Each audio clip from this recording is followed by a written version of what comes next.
I got the walk, there's a longboard walk. I know the talk, the longboard talk.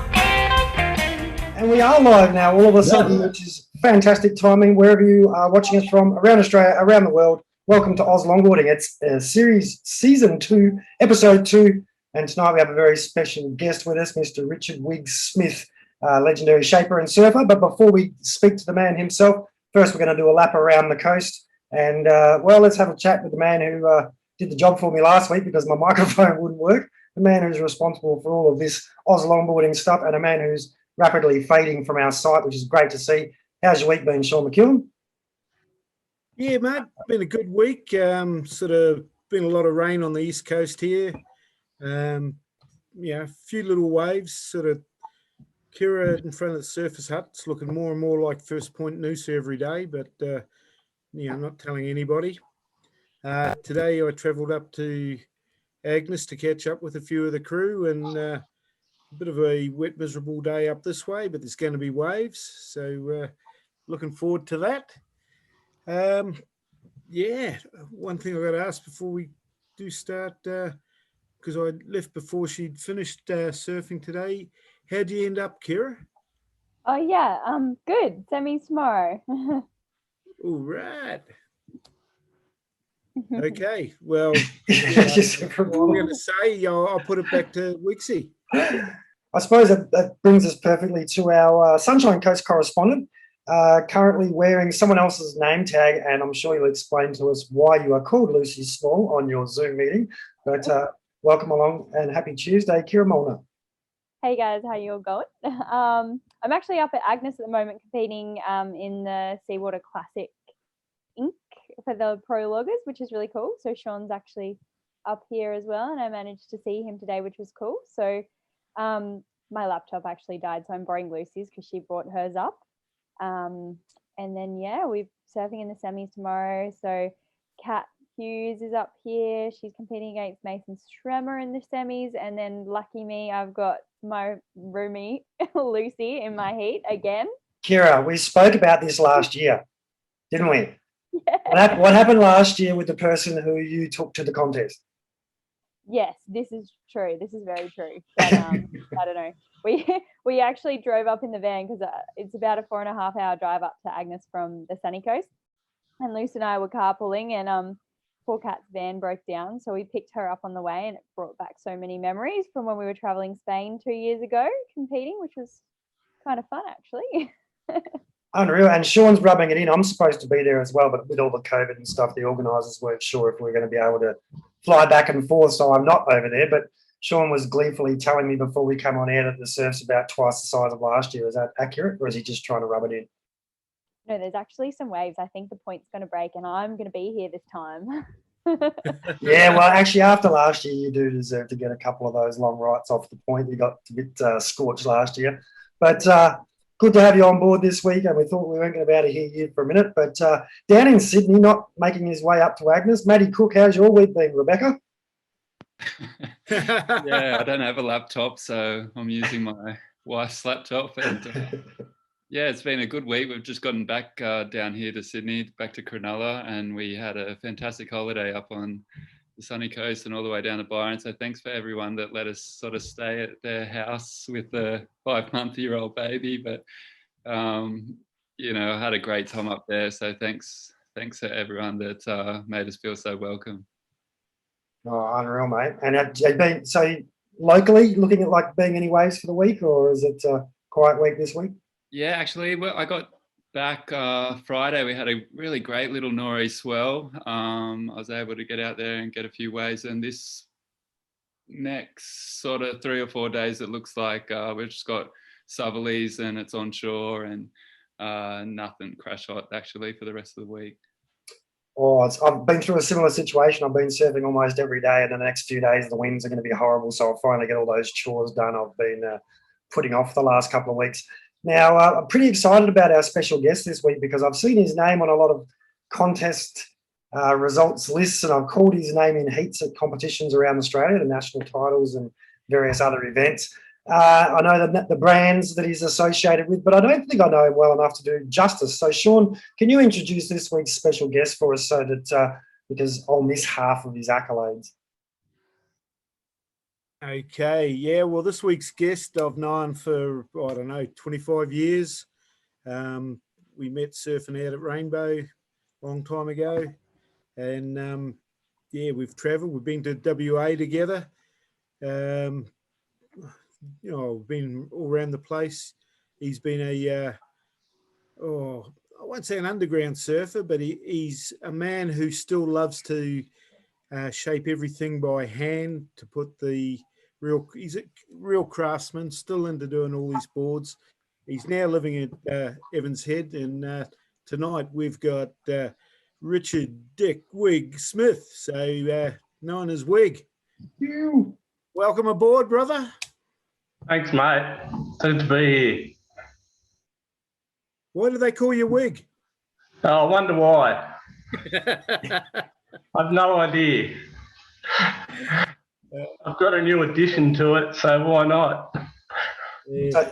So you've been rocking the mop there for quite some while there, Wig. That people didn't even believe it was real, but the beard's a new thing, yeah? Oh, yeah, definitely. Yeah. Oh, well, we got to live by it. Bloody Yeah. oath, mate. That's years of dedication right there. And I'm just looking off to the side, Lucy Small, whose laptop Kira's actually on, is actually here. So, Lucy, welcome to the show as well. Hey guys, can you hear us? Yeah. Yep, Oh, perfect. Look like twins. And being the world travelling surf journalist you are, you would have heard all about Wig over the years. yeah. Not so much in WA. Us West Australians didn't know so much, but Rainbow Bay surfboards. Actually, let's start at the beginning. So, Richard, where were you growing up when you first got involved in surfing, and how did you find yourself in the water?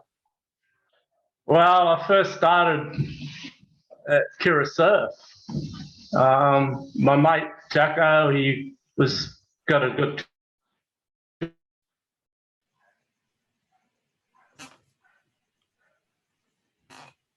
job there, and then he factory behind the shop, and he introduced me to Peter Moe, and chucked me in the deep end and got me to fix this little ding about this big in a 1970s board, and somehow I pulled it off, and Pete said, "Do you want a job?" I went, "Oh, well, yeah, it's quite fun." So yeah, that's how it started out, and here I am still doing dings. It's where the money is, they tell me. It's where all the Yeah. Actually, have you been getting into the restoration stuff? There's a massive market. I'm a member of a few different vintage surfboard collectors. I've done quite a few, not lately. Yeah, it's too hard. Yeah. It's making a lot of work. How long were you doing ding repairs before someone cut you loose with a plane then? Yeah, well, I just probably did dings too long, and then I thought, I'm over this, I'm going to start shaping boards, and yeah, got lucky there. Had some really big influences around me. Went from Kira Surf down to Machinery Drive. Started working with Steve Barber and Shaping Co. And of course, Wayne Dean was at full force there. And yeah, it was just got lucky. Just hung out with the right people. Legends. That's something we share, mate. I was living in that end factory unit, and Steve Barber taught me how to shape my first surfboard too. Yeah, really. Yeah, that's cool. But with yourself, when did you go out on your own for the first time then? So did you go through the usual path of shaping for other people first? Well, I've never, no. Yeah. Never. I've always shaped like that. I just done dings and then straight into boards, make shaping, and yeah. So done it a little different to everyone else, but hey, that's me. Well, nowadays the young kids and that want to get into it, they don't even bother with the dings; they go straight into shaping. Oh, yeah, totally. They're probably smarter than me, I don't know, but at least I can do it all now. Do you remember the first board you shaped? Do you remember the first board you shaped? Yeah, I do. I'm under the house right now. It was like a 7.6 mini mal. It was about this thin because I shaped it too much, and I loved that board. It went great until I got old and fat and couldn't ride it anymore. But I kept it. I've kept my first ever longboard, first couple. But yeah, you just don't get rid of those things. But yeah, and I just kept going from there. Just kept persisting with it. Did the first one work, or did you Yeah, it worked really good. I took it to Indo. It was just like a mini mousy thing, but it was just too thin. It went so good that, you know, and then that was before I was riding longboards, and then I got into riding longboards and went, nah, bugger that. My new favourite board was the first, I think it was a 9.6, I'm not sure, didn't ride on it. But yeah, I still love that board. I went the other way, mate. I made that one board that actually I got a bit of input from Deanie as well because he was just next door with Steve at the time, as you pointed out. But I love that thing. Yep. Winxie's Rocket. I went the lazy option. It's a 5'2" Simmons, so it's only 5 foot long, so I didn't have to walk too far. But I love it. It's so much fun that I'm scared to ever shape another board because I don't see how I can make another one that I enjoy so much. Oh yeah, well, I thought I could only improve. Well, hey, I think Hopefully that worked. Yeah. a lot of us all had a go at trying to make a board, and I can remember back in the mid-70s we did one when we were living out at Piha. There were 3 of us went in on it. Yeah, we chipped all our money in, and we did it out on the lawn outside this guy's place, and it was such a great board. I mean, it was absolutely fantastic. It was a clear top and it was a pale blue bottom and that. And I figured by the time we'd finished it, that I was never, ever going to go anywhere near shaping and glassing boards ever. It was just something that was too hard, too dirty, mate. So, yeah, I learned how to make wax instead. You're suggesting that making wax is easy. Actually, I think, Richard, would you agree though? I'm 100% with Sean after making a board myself, and I got most of the materials either really cheap or free, and I got to use tools of someone else's, so I didn't have to go and buy all the tools and everything. But even then, the hours involved in the 20 different procedures and the effort and the cost of the materials, I would never, ever complain about paying full price for a board ever again. Do you reckon more people should have to shape their own board so then they might pull their head in a bit on price? Hallelujah, definitely. I've a couple of young kids down here are starting to make their own boards, and they're shaping them and bringing them to me.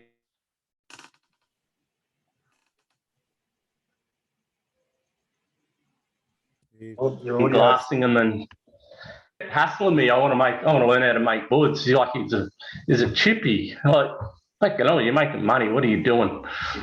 And I said to him, all right then. It was a Friday afternoon of everything, and came down, said, here's a sander, get in there. And to his credit, he did a brilliant job of it.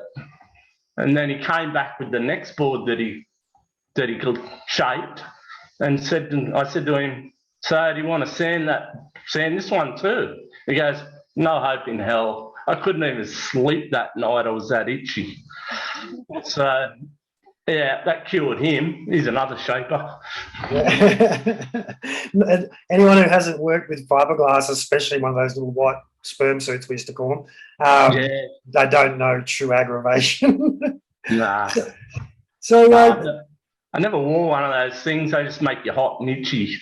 Yeah.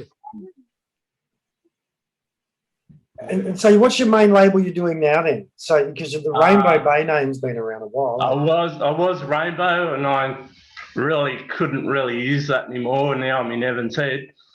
So I had Catalyst before that. So I've gone back. I've amalgamated the Rainbow logo into the Catalyst, and yeah, I'm happy with that now. Unreal. So You also made boards under the Dick Smith name as well. Yeah. Wow. So how did you get away with that? My name. Easily. You can't touch me. Just so like you didn't do the black and yellow logo on it, you should be fine, right?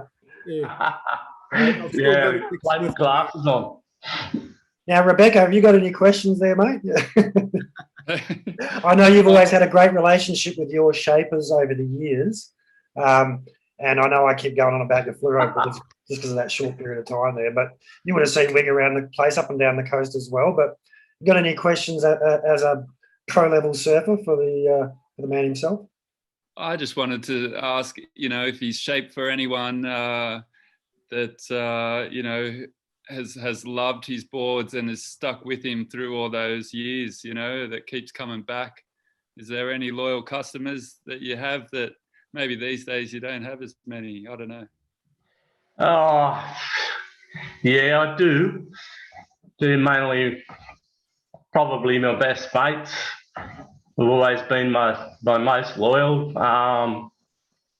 Yeah, I got plenty just they're getting old like me. No huge names, just good people. You know who your friends are when it comes to, all this sort of business. Yeah, I've got some pretty good surfers at the moment that live around here, and yes, that's good. I'm going to throw up a few pictures on the screen just so that people at home know what we're talking about here when we're talking about the floating art that you create. But and thanks for sending some photos through to us as well. Appreciate it, because it makes a big difference. But I should be able to do this week. Are you seeing that this time? Right. Or are you seeing the wrong screen? That board I made for it was the last malfunction, the one in honour of Wayne. There was a hell of a lot of love went into that. That's a beautiful start crying when I see it. It's a beautiful board. It's just like the perfect outline. I love it. Yeah, it was like Wayne absolutely loved his red boards, and I just went, yeah, that's it. It's red. Beautiful thing. And who ended up with it? And it's a kind of a replica there. Hang on, sorry, you just cut out for a second. Did you say it was for Lane Beachley? Sorry? Who did you say ended up with the board? Sorry, you cut out. No, one of the young blokes won it at the last malfunction. And I'm not sure where it is now. But it's a very special board. And what do we got here? This looks that's another malfunction board. Young Terry Taylor there, he won that. That was... Who's the young guy with him? Yeah, a while ago. That's before the face week. So you obviously do a few modern boards as well, mate. I noticed a couple of interesting channels. Yeah, I've got a business partner in the surf shop that I own, and I glass all his boards. He mainly does short boards. So yeah, that's me hard at work. What are the most annoying boards to glass? I know a lot of glassers complain about channels and swallowtails and flyers. Oh yeah. What's your favourite board to make? Look at this thing. This is beautiful looking, old Mel. Sort of style, or logger style, I should say. I mainly like doing performance boards because that's just me. I do some logs. That log there is actually the raffle board for the Evans Head Mel Club. Tickets are on sale now if anyone wants one. Yeah, I just do performance boards mainly because that's what suits Evans Head. So top right of the photo there, Wig, is that the reference board by any chance? I'm looking up here at this tail of this with the green single fin now. Is that like one of the old ones you keep laying around to refer back to? Nah, anything that goes up on the roof or the ceiling of the bay, yeah, I'm working on that. Oh, Roger, so in for That's repairs. a long, yeah, work in progress.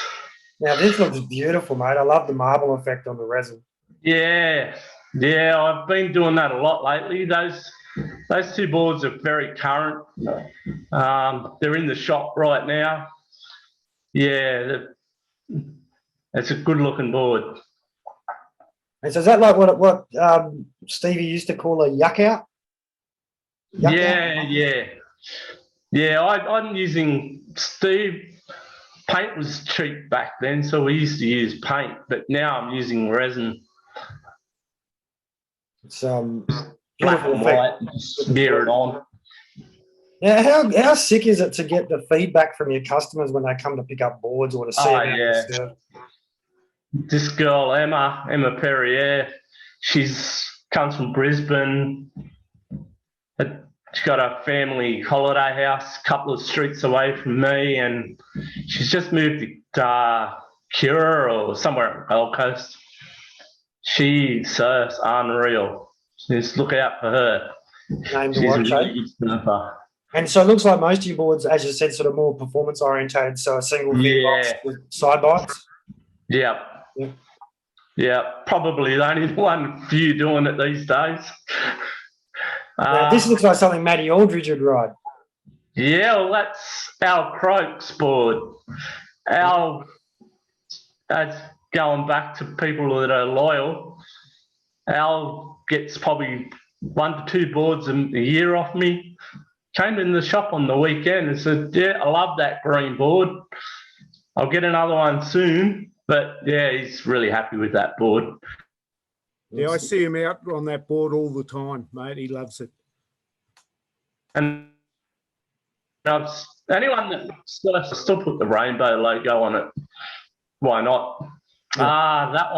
That one's in the shop as well. So, how are you finding? No one wants to buy it. How are you finding the demand from your customers? I mean, are you finding more requests for a traditional style board maybe than you have done in the past due to the current trend within competitive longboarding? Like, there's a lot of longboarding. Yeah, they're not really asking for it. I just thought it might sell. So, well, wouldn't I ask. love that board, but yeah, That's I haven't let her beautiful. buy it yet. Wait for the right person to come along, mate. Yeah. And that board is Nat Daly's board. He's a local guy here. Surf's really good. Great surfer.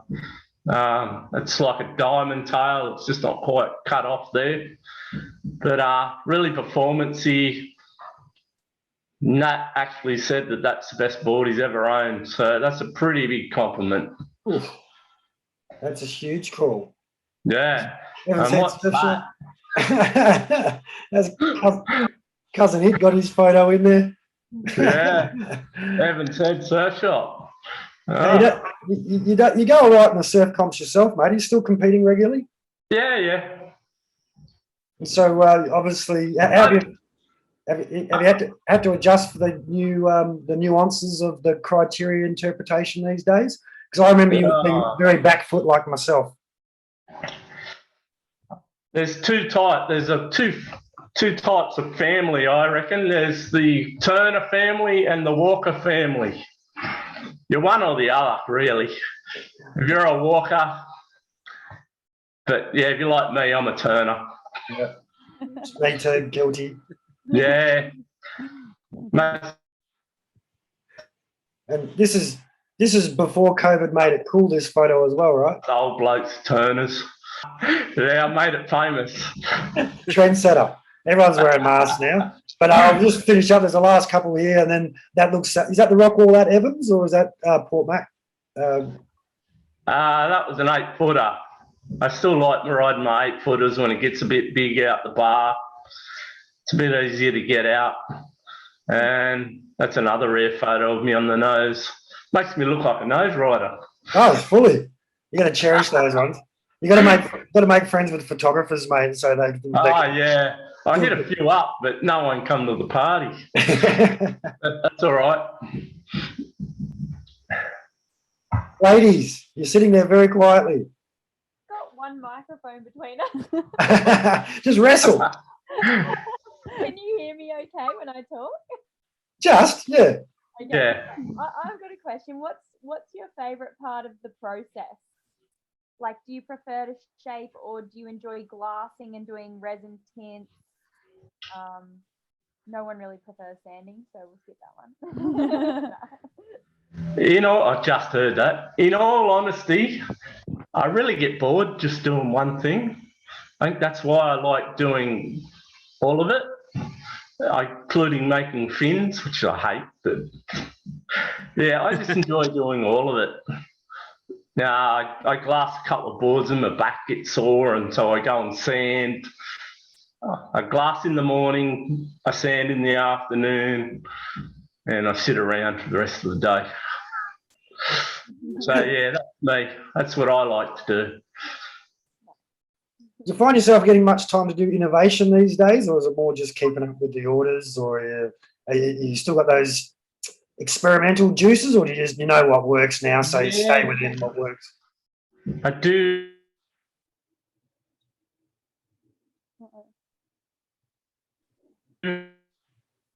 I do know what works, but then back and moving them around and making small fins and mucking around. But at the moment, I'm kind of too busy to bother. I've just been doing what works. I hear you're going to join the 12-foot club. Yeah. Actually, I tried to get a photo of that this week, but it was pouring rain. Yeah, should be fun. I have no idea how to do it, but like everything else, I'll just wing it and see what happens. Well, Everybody up this way's into 12-foot boards. someone recently has been making some very detailed calculations as to how many kilometres you have to walk to make one as well, Sean. Yeah. Have you been seeing those posts? Old mate's got his foot in a boot and he's limping around trying to make a 12-foot surfboard. Yeah, it's going to be fun. There's quite a few of them around. Out the bay. I got approached the other day. They wanted to get a line of T-shirts done up for those that are in the 12-foot club. So yeah, we'd have half a dozen people at least up here with them now. Yeah. Blame Ray Glebe, I reckon. Yeah, bloody Glebe, mate. He's responsible for most things. Yeah. Lucy, are you trying to say something? Blonde Lucy. Oh, they've muted themselves. They've been. Not muted, are we? Oh no, we couldn't hear you. But I've just got the mic. I'm not getting. I'm. oh, you're hogging it. Tomorrow, I'm not letting Kira get anything. No, and are you going to be following that same tactic in the surf tomorrow, Lucy? Because you're in the same league. I'm gonna break Kira's foot overnight. So lead her astray at the pub. But we actually have a question though. Sorry. Jump in. I know I'm just randomly joining in here, but I was wondering. You did mention briefly about kind of the way, or like riding different boards, having relocated down to Evans. How does that kind of like geographical change sort of influence what you're making and what your designs are, and like how has it kind of, I guess, affected what you are doing? Yeah, well, coming from Rainbow Bay, which is, arguably the best wave in the world, it wasn't an easy decision at all. I got down here and I went, oh, hell, what have I done? Scratched my head. Talked the lovely bride into starting off under the house, starting off brand new again. Started shaping under the house, and luckily the neighbours, well, yeah, they were old. They were all right. And sort of proved myself, I guess, and still getting the waters up on the coast and running backwards and forwards. And yeah, 5 years later, 6 years later, I'm busier than I've ever been in my life. So I don't know, must have been a good move. Got to be doing something right. All you need to do is Yeah. get Keenan Roxburgh on one of your boards, mate. He's so Hollywood these days. Yeah. I actually glassed Keenan's boards. He's fussy bugger. He wants it heavier than an old now. So I had to glass the thing about 4 times. And then he said, I reckon it could have been a bit heavier. Oh, thanks, buddy. He's all about the glide. The glide. It's all about the glide. Yeah. The guy rips, so who can't argue with him. What about yourself personally? So you said you made the transition to longboarding. Was that location based, or was that just because that's what everyone was doing? Or and did you find yourself only riding longboards these days, or do you mix it up a little bit? Yeah, they're getting longer and longer. Not 12 foot, but I was never a great shortboarder anyway, so it wasn't a real hard decision. Peter Moe chucked me on an 8-footer one day after working with him for 6 months or something, and I caught more waves than I've ever caught in my life, and I just went from there. Yeah, no, it's hard. That's hard to go back. Like I said, I've been riding my little mini Simmons, but I tried to ride a normal high performance shortboard the other day, and it just felt so stupid and weird. You're trying so hard, and you're bouncing and flapping, and you get on the mallet and just take off and pull in and just head dip. Oh, actually, I've got to ask you about that wig, because with a mop of hair like that, mate, I'm a founding member of the Head Dip Appreciation Society. Obviously, I've got the low impact hairstyle for doing the head dips. How do you go once you dip your head and you come up 20 kilos heavier? Yeah. I think it's harder to get down there and get back up again these days, let alone all this. You double your body weight once the hair gets there. No, yeah, the old knees and back can't handle it. Yeah. So how do people find you, mate? Because, like I say, I've heard your name so many times. There's actually a guy over here in WA called Tony Wigger-Smith. And that's his second name's hyphenated, Wigger-Smith. And for years, I thought you guys are brothers. There was Tony Wigger-Smith and Richard Wigger-Smith. I didn't realise that yours was a nickname.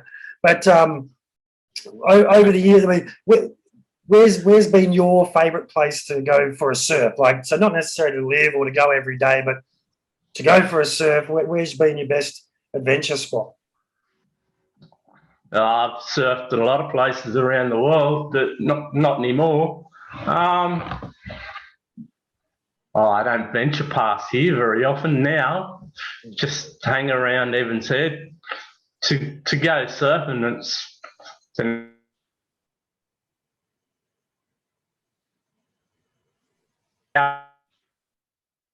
hour south or north. Go to Arrawarra or somewhere, try and not so much north because that's just too busy. But yeah. So you've got a pretty good variety of waves along that little coast there. I used to love dropping down there and camping out at Phil's joint when I was allowed to. But some great surf down there. In fact, one of my first longboard surf comp wins on the East Coast was the Evans Head Classic one year. That was great. So how's things over there these days? You notice, like, with the COVID stuff, I mean, my little town where I am is becoming quite busy because it's only an hour and a half drive from Perth, and people can't go to other places. Are you getting those people that would normally be off to the Maldives or to Bali or wherever? Are they rocking into town, or is it not much different? Oh, absolutely. We've got the biggest caravan park in the Southern Hemisphere. And fortunately, a lot of them go fishing. Not many of them surf, so I'm pretty stoked with that. The caravan park's always full. Not so much full right now, but we'll be at Easter. And, yeah, the town's gotten busy, but, yeah, just surf's funny here. You're not onto it, you don't get it. So a lot of people will drive in and that place is crap. let's go to the next one. That's right. That's exactly right. See ya. Yeah. No, it's been a couple of times. I've never made it across to Sharkies, but a couple of times with Ruben, I was close to going around there. Does it deserve its name, or is it just a vibe? I'm actually not sure of why they call it Sharkies, but There can't be that many reasons, right? well, yeah, it's right next to the river mouth, so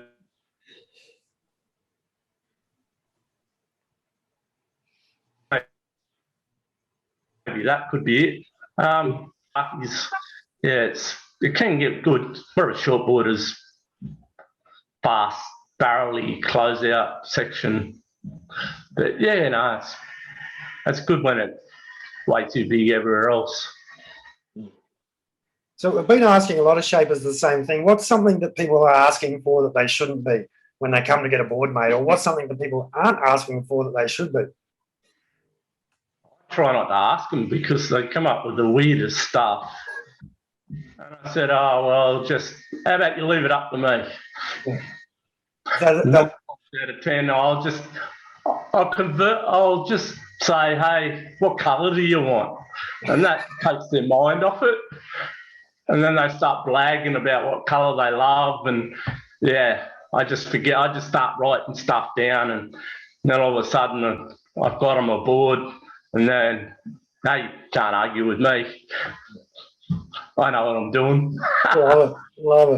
I've been doing some filming with AB a few years back in the shaping and for Shapers Surf Hardware on behalf of them, making some videos with some different shapers. And I went and saw Steve Del Rosso at Clearwater. Then I was doing some stuff with Al, and he was in there and he goes, and these things are called calipers. And back in the days, you didn't need these. You just wrote whatever it was the customer was on the customer's order form. That's what you wrote on the stringer. You didn't have a way of measuring it or anything. It's like, oh, you wanted it 23. Oh, yeah, it's 23.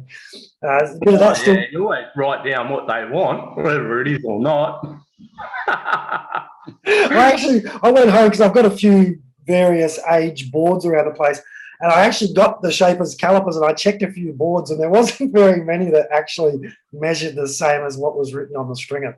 How important is it for you to then know that person, how they surf? I mean, because people aren't honest. I've seen that a lot in surf shops. People come in and they're describing how they surf, and then you see them out in the surf and you go, dude, you're not the same surfer as what you told your shaper. Is that a big mistake? Oh, hell yeah. Yeah, the worst thing you can do is to, everyone wants to be a world famous surfer, but yeah, you got to be real with yourself. No point in getting a high performance board when you can barely stand up. Get real. Oh, so that's what I've been doing wrong. Yeah, you got to be real with yourself. I guess that's just young people. They just want to be. When you get older, it's just you're more. Sadly, Wig, I don't think it is just the young kids. I was just having a bit of a laugh to myself. Where I live, it's mostly like surf the back beach. It's a sand bottom beach break, But there's guys, in their 50s who are trying to ride these little 510s by 19 by nothing, and they have the shittest surf, and they're grumpy and they're paddling around all. You guys on your longboards are taking all the waves. It's like, well, wake up and get one. Yeah, angry old man. Yeah. And then they're doing this little tippy tappy turns and stuff. Like I say, I can't look at them sensibly. I still probably surf shortboard about half and half, but it just feels weird these days. Yeah, definitely. No, they're just kidding themselves. So But you can't tell them that. You just got to try and go with what they want. So, up our way now, as well as the 12 footers, we've got a lot of guys surfing foils. Have you given that a go yet? Nah. And why not? There's one guy in town here. There's one guy in particular. He's got one, and I wonder why nobody likes him. So Tina Welch tells us that you now make pink boards with frangipani flowers. I get the feeling there's a story behind that. Oh, yeah. Which one? This is Tina Welch. Oh, Tina. Pink boards Yeah, with frangipani yeah. flowers, and then there's like the two crying tears, laughing face. So I figured there must be an in joke there happening or something. Yeah, well, she's a pain. She's actually my stepdaughter, you could call her. She's a pain, so she'll just bag the hell out of me no matter what. Good on her. You need friends like that, mate. So Yeah. looks like Lisa Nicholson's coming in to buy the blue one. Oh, yeah. So yeah, I'm going on the Facebook stream, just having a little look at who's checked in and watching. But so who you reckon?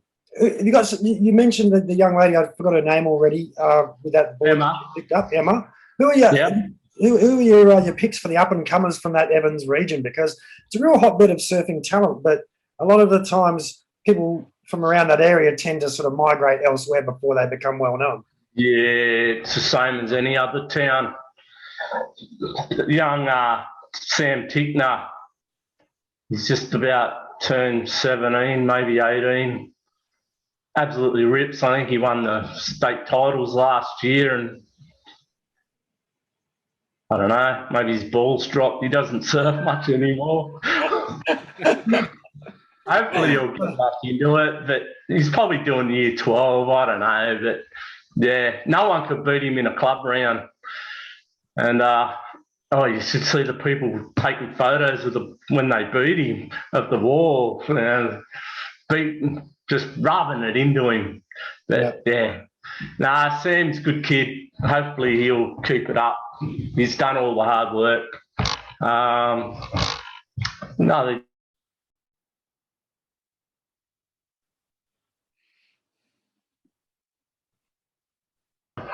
Sam's probably the best. He rides my boards. Gotta get the plugs in. Your microphone just dropped out there for a second. So if you mention anyone other than Sam, they don't get any plug. But sorry, Donnie. Yeah, Donovan Moss, he's a good surfer. But yeah, nothing serious there. But Sam is quite serious, or he was. Hopefully, he still will be. Now, I was meant to ask you before, and I was watching Lucy's face as she realised that I asked a question that had nothing to do with how I started off to ask, and I actually couldn't remember where I was going, so I just came up with a different ending for it.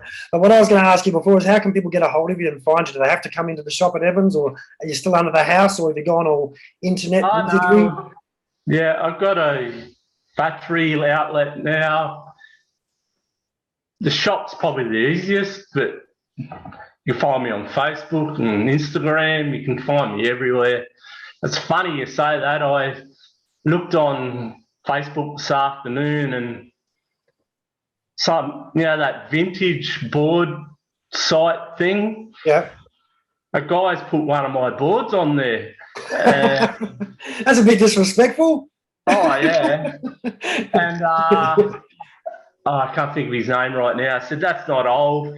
But anyway, I saw it, and then I contacted him, and he goes, he found it in a barn at Sunshine Coast. It was brand new, just about.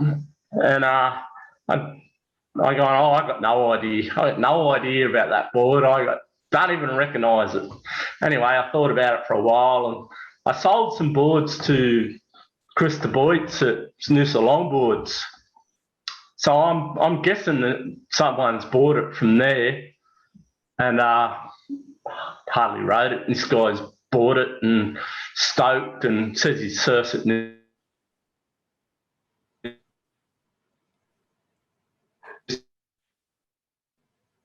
every day. So come out of nowhere. So is it actually an old board, or is it just one that was got some? It would have been early 2000.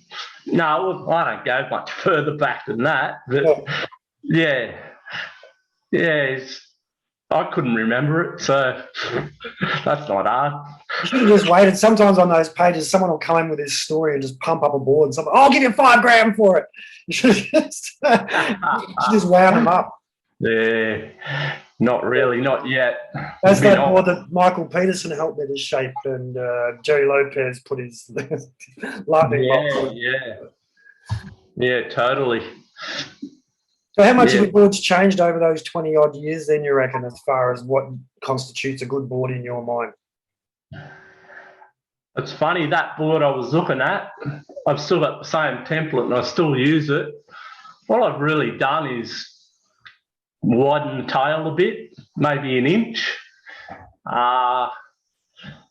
and changed the rails and just made them more performance, more better.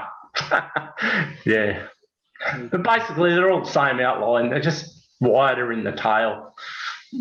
So Cookie, Lucy, and Kira all compete. Obviously, well, Cookie reckons he's never been a pro, but I look at him as being pros because I've only ever been an age group surfer. I started longboarding. I was already too old to be an open, let alone a junior, Lucy.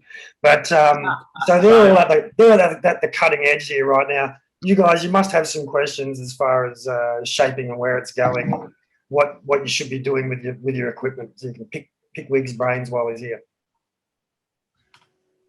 Or is that just disrespectful to your shapers? You can't do stuff like that. What's your favourite colour board to make, Wig? I know she got that red one there for Deanie, but that probably sounds like a stupid question, but I was talking to a local shaper recently and he particularly hates making one particular colour of boards because of the pigment or something. But do you have any preferences there or just... I've been doing a lot of black boards lately, which I've never done before. They're a pain. Can't see what you're doing. And then they show up every little mark. You can't get wax on them? Black, yeah. I actually made myself a black one, so I can't even talk. Any colour. Yeah, I don't have a favourite. All my boards are green because I love green. There you go. Okay. We've got some sort of green on them because that's my favourite colour. There you go. Oh, I'm glad I asked you that then, because there seemed to be a bit of a theme through the photos there. But so someone like Glevey never ridden anything other than a single fin, which was an interesting thing we found out when we were interviewing him. Do you find yourself going into a logger sort of a style as your years increase, or you're still in that you want to do some big turns mindset? Me personally, nah. I got right into the logs just before I left Rainbow because the lathe was good for it. And then I moved down here and I was just miles behind. So that's when I went back to performance boards, just personally. Yeah. And I don't make many logs, no. People don't ask for them, not around here. Yeah. And likewise, where I live, it's a bit too punchy. Yeah, exactly. The guys are really good at it, and this is the thing. I had Mark Madison came up for a surf with me 2 days ago with his missus, and he loves his traditional, old school boards. I was actually riding that Barry Bennett single fin, that blue one there, just because it was like little small barrely waves. But they had these big wide hip longboards, like old school style, and it's just so hard to stop the whole board from flipping. And Matty Chinosky, and we've all sort of said over and over again on the panel that horses for courses, and you've got to have the right board for the right conditions. So, how many boards do you reckon you need in a quiver to tick off to cover? Because especially in a place where you live, where you've got such a variety of waves, how many boards would you need to have to be able to have the right board for the day? Probably only a couple. Have your log obviously and a performance board. What else is there? I don't know. I'm asking. For me, if I arrive at the beach with less than 3 or 4, I feel like I'm not going to be ready. But what about you guys, Lucy or Kira, whoever's got the microphone at the moment? Yeah, it's got a question for those guys. Well, Lucy travels the world as a famous surf journalist. She's another one who didn't get famous until she left her small town. She was over here on the west side, and not my small town. What's that? I was always famous in my small town. Oh, yeah, we'd be famous in your small town, but you weren't famous outside of the town until you left the town. I don't know if I'm famous. So I'm just padding now, Lucy, till Wig gets back, but now he's back now. So go ahead. I had a young beer. Yeah, I've only got one. I've just got one log in my quiver. That's all I've got. Just one log, but I mean, when you go travelling, do you take a mid-range or a fish or something to fill the gaps or not? Yeah, it's obviously pretty hard to drag a 9.6 around the world. have done it a few times, but yeah, I would probably take it. I've also got a 5'9" little 20 that I would take with me that can be pretty good. But yeah, surfing around Sydney, longboarding around Sydney, I don't know, it's big and barrely, or it's straight handers, or it's tiny, and I just surf the same log in any conditions. It's very good for my own ability to adapt. Yeah, good point. What about you, Cookie? Yeah, I'm having trouble keeping my boards at the moment. I just keep breaking them, but yeah, I mean, I'm everything. I mean, I used to live at the northern end of your beach, Wig, in Ballina. Oh, yeah.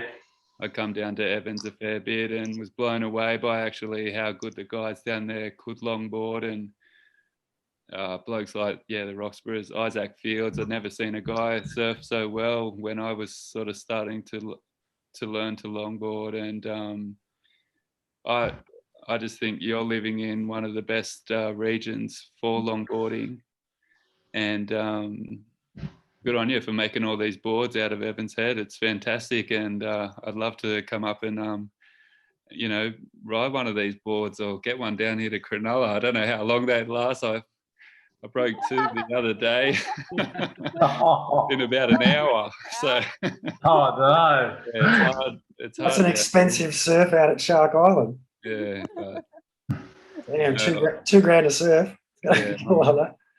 But that whole stretch there, it got such a variety of waves, though, hasn't it? You know, and actually, Jay Mulherin, he's another character that was bouncing around Evans. Oh, my God. Is he still around there, or? Nah.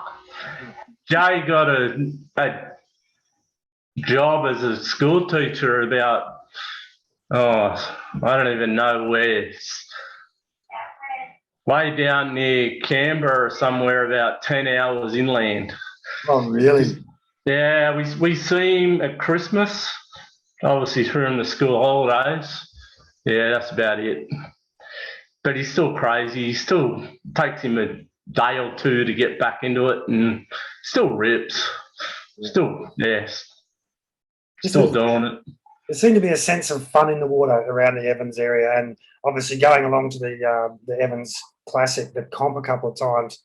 Just it seemed like everyone was more concerned about enjoying themselves than they were about winning or performing. I mean, they were more interested in performing, like, for the enjoyment factor rather than trying to be the best. Would that be a fair assessment of the vibe in the water out there normally, or are they just putting on a show for the comp? Nah, perfect. It's exactly what it's like. It's not, no one's out there to show off. We're all just out there to have fun, take our turn. Yeah, it's good. I love it. And as much as you'll probably deny it, it really does get super good. I've had some really good surfs there over the years. It was always good to have Keenan to give you. Actually, Keenan's watching. He said, "Great show, guys, but could have been a bit heavier." Laugh, laugh. So that's but it's only about 2 or 3 days of the year, mind you, just for everyone who's watching. But it was good to get down on a couple of great days. And so when it's good, it's really good, huh?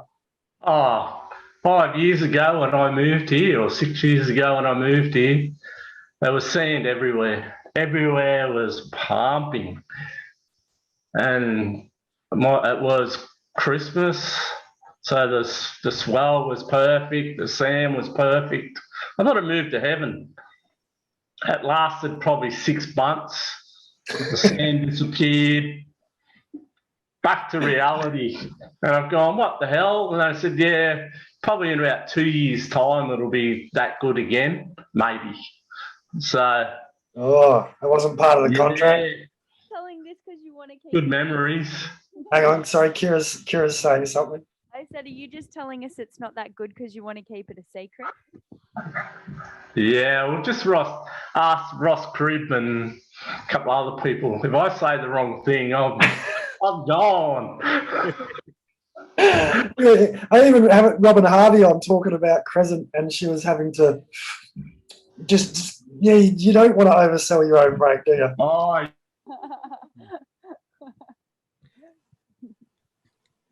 Oh, yeah. Much as I want everyone, We have a little ongoing saga here where there's people that live north of Perth, where I live. It's like an hour and a half. There's people that live south, a place called Mandurah, about an hour and a half. And so every week around about Thursday, Friday, all the surfing pages, Surfing WA, Surfing Perth, that people, where's a good place to surf on the weekend? And everyone who lives where I live goes, oh, Mandurah. Mandurah's going to be awesome. Oh, yeah. Everyone who lives in Mandurah goes, go to Lancelin. So it's this whole misdirection. Yeah. We had the surf report guy here for years in Perth. His 96 FM was the radio station. And for years, his name's Simon O'Sullivan. And if he said one specific place was crap, you knew that's where he was going surfing when he finished doing the surf report. And so it's good to see that banter carrying on. But what I really love about that area is the variety. You get like all these different facing back beaches and points and headlands. I'm talking Lennox, Ballina, all up and down that little stretch of northern New South Wales. Beautiful part of the world. Oh, yeah, absolutely. Sure is. But Wiggy, you've done a little bit of travelling outside that area as well. Sort of. I know one trip you did to WA where you missed the plane on the way home. Oh, here we go. But I won't mention it, okay? But once who was driving? I hope you don't mind. Yeah. I was there watching you, going, "Come on, let's get going. We're going to catch a plane." Was this back in Hogs? Was this Hogs Breath days? Was this Hogs Breath? Yeah, oh yeah. Or the Hyundai. That's when I very first came into longboarding.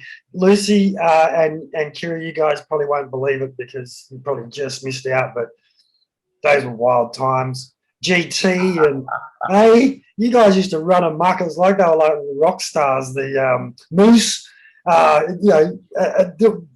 used to have a lot of fun on the longboard tour. Oh yeah. But, I believe it. I believe it. Definitely. One place I went to and had some action was Sri Lanka. Can you tell us what happened over there? Yeah, well, that was a long time ago too. I just made a heap of boards and went over there and actually connected it up with a shop owner and sold all the boards and went surfing and paid for the trip. Yeah, it was an awesome time. Good little waves. Yeah, it was fun. And you had a little incident in a cafe there one morning. I wasn't up early. That incident in the cafe. Yeah. I can't remember. Someone's been sharing dirt. Yeah, mate. I thought it was you. The boys were sitting around having a brekkie or a coffee or something, and a couple of guys stopped by on a motorbike, and one got out with his machine gun and lit the place up. No. Okay. I thought Wig was going to go like that. Oh, yeah, that happens. Yeah. Hey, Wig, I've got another question for you. I'll cover up for Shawnee. Ben Marshall tells me to ask Wig what the barge is. Yeah, that board I'm making him. Yeah, well, Ben's about 130 kilos and he wants to ride a 6'8". Oh, it's got to be big. Was it like got to be big? 4 inches thick? Oh, the blank is actually. Yeah, I've got a lot of work to do there. Yeah. It's there's no substitute for foam once you get up into those kgs, huh? Oh, tell you what. Yeah, that's my two favourite boards to do, the barge and that 12-footer. It's funny, like that on that little Bennett thing. It's really stepped and it's really thick, but you catch the waves really easy, and so you have fun still. You're right up the front, and away you go. So I think we're getting close to wrap it up. What's the absolute best experience you've had within longboarding, Wig? It doesn't have to necessarily be like, say, a good contest or anything, but just something that if you hadn't been a longboarder, you wouldn't have had a chance to experience, and so therefore something that... Don't know. Just probably everything. Everything's been great. You know, the whole my whole life experience has been awesome. I'm probably not rich, not famous. I've just sacrificed a lot of stuff just to have fun in life, making boards. So yeah, I don't know. I can't pinpoint anything, probably because I was too drunk to remember. So you might not think you're famous, mate, but I've certainly heard your name mentioned and referred to many times over the years, including my good mate Macca, Mark McNamara. Oh yeah, yes, definitely. Highly of you. Yeah. And so, I don't know, I think that must be a cool thing to have that legacy. I mean, if you never shaped another surfboard for the rest of your life, the stuff, that body of work you have out there, those boards are going to keep providing pleasure and joy to people riding them for years to come. Yeah, definitely. Definitely. Yeah. It is definitely the joy of doing it. Yeah. You know, it's even better when guys can have two surfs and break the boards, two boards and one surf. It's the economy going. Yeah, you want to see the waves Matty's surfing, though. He's a bit of a nut job when it comes to Shark Island on a Mal. There's a reason why not many people do it. Exactly. I hope you got a good deal with your sponsors, Cookie. Yeah. Cookie, you on a good deal with your sponsors these days, mate? You just snap. Must be. Mate, I got no boards. I got no boards left. Oh, that's why you want to go and visit Wig. See? Yeah. Well, there we go. We could do the Oz Longboarding tie-in. So if someone wants to find you these days, mate, it's at catalystsurfboards.com or something like that, or how do they get you? Just on the Facebook page best? Yeah, Facebook's probably the easiest. Definitely. Under you as Richard Wig Smith or as under Catalyst? Yeah. Yep, Richard Wig Smith. All right, no worries. We'll pop a link on our Facebook page and that as well. And generally what happens after the show, because people forget what time it's on and all the rest of it, including our hosts, when their microphones work, like no one could hear me last week. So. Oh, yeah, that was good, wasn't it? But Lisa Nicholson's saying, good on you, mate, True Blue. There's going to be people jumping on. Lee Cooper's saying, ha, ha, Wiggy, she's liking your laughs. But if our viewers are watching and they want to ask a couple of questions, are they okay to drop a question in the chat and you can maybe get back to it later on? Yeah, definitely. Because I think looking at a couple of those boards you got there, there's a couple of them have caught my eye as well. I don't have the purchasing power of some people, but in fact, I think my toaster in the background has more purchasing power than I do. But there's certainly some nice looking boards, so hopefully you get a few calls. But and the Evans Head Surf Shop, is that actually your shop, or is that just where you put the boards? No, it's my shop. Yeah, nice.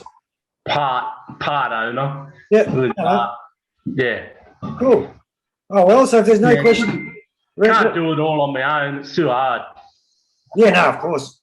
And apologies from Nathan Riverland, our young Victorian correspondent. He was very apologetic. He got held up at footy training, but he's a lovely young bloke. He was looking forward to having a chat as well. But just quickly go around the two Lucys. Have you guys got any finishing remarks at all?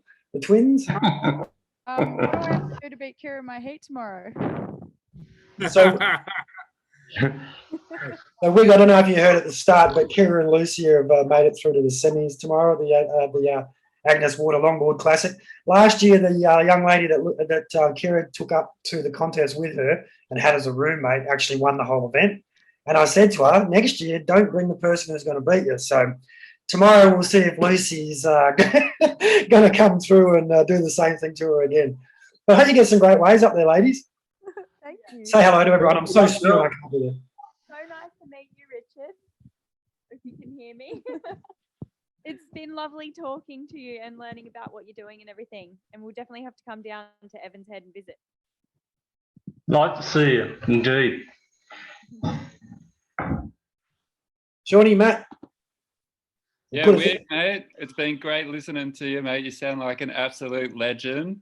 And I want an 8-footer from you. So, mate, if you can make me a red one like that one I saw that you made Deanie, mate, that's exactly what I'm looking for. Yeah, I like doing 8-footers, definitely. I seem to remember you ripping on them at Nationals at Port Mac a couple of times as well, if my hazy memory serves me correct. Did you come across to Western Australia when the Nationals were yelling up? Are you talking to me or we? No, Wiggy. No, no. No, okay. No. I was just trying to Sorry. remember where I first met you from. But anyway, did someone said something about an event coming up? I think you said we do something about getting entries in. Is there a comp coming up at Evans or something? Yeah, October. October. Okay, so that's the Evans October. invitation. The long weekend in October. That's one of the But, trophies I've kept. I love that. One of my favourites. So to get the entries in, where do people go to get the entries for the contest? On the Friday, they have an 8-foot division. Good question. I think you can Google get Google it. It's all right. the They usual, can Google it. all the usual places. No worries, mate. Sorry, your audio has cut in and out a couple of times during the show, so I do apologise. I'm Yeah. not trying to talk over you. I'm just like trying to fill the gaps while we wait for you to kick back in. I guess I'm getting the impression there's more important things in your life than fast internet connections, which is great. Fantastic. Shawnee, sorry, mate. You look like that's what you want, mate. That's what I love about Evans. You can just say, sorry, I was in Evans. Phone wasn't working. Oh, yeah, totally. Especially like in school holidays, Christmas time. There's 15,000 people here, so it's just internet don't work at all. Perfect. Couldn't ask for better.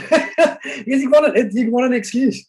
Yasmin Lawrence has messaged saying that entries for Evans Head Classic are released in July, and the Evans Head Over 8s Mel Club Facebook page from Diane Rita Smith There you go. is where you go. Mate, did you told half bloody town to watch today, did you? Looks like everyone watching on Facebook's all Evans people. Oh, yeah, I hope so. My Local phone's legend. going mental. Local legend. Well, it looks like next week we're going to be talking to possibly a couple of young West Australian up-and-comers.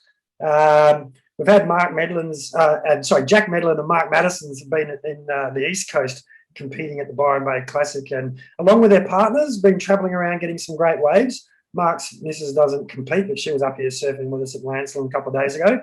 But apparently Jackie Medlin's other half did really, really well at the Byron comp, probably better than Jack since all the West Aussies got knocked out in the first round. So how does that sound for next week, Sean? First round, thank you. Mate, that sounds like it's a go. What was that, Lucy? I said I was not out in the first round. Yeah, you're still claiming yourself as a West Australian, mate. Once you get you've lost your WA passport. Your postcode doesn't start with a 6 anymore. But so we still love you as a West Aussie. But it was all the West Aussie boys that were all travelling. None of the West Aussie boys made it through the first round, as my understanding. Do you want to come back next week as well, Lucy? Maybe. Yeah. Depending on who wins the semi-final tomorrow. Yeah, depends if I'm talking to Kira or not. Look, we better get going. We've gone 20 minutes over the hour, but I could probably keep talking for another couple of hours with you, Wig. It's been great to catch up. Like I say, I've seen your name in and around the place, and now it's great to have that person to put to the name. It makes a big difference for me and hopefully for our viewers as well. Catalyst Surfboards, get amongst it. Well, that's episode 2 for season 2 done and dusted. Thank you, Cookie. Thank you, Kira. Thank you, Lucy. That's really throwing me out having the wrong names on the bottom of the screens all night. Thank you, of course, Shawnee McEwen for making it all possible, and a big thank you on behalf of the Australian and worldwide longboarding community, Richard Wig Smith, for sharing your lifetime of experience with us tonight. And, mate, I'm right there with you. You're not old enough to have your boards on the Vintage Collectors page yet. Thank God. few more years, but we better leave it there. Thanks for joining us. We'd love to have your company again, same time next Tuesday night, right here for episode 3 of season 2 of Oz Longboarding. In the meantime, that's us signing out. Wave to your mums. Cheers, guys, girls. I very never much. talk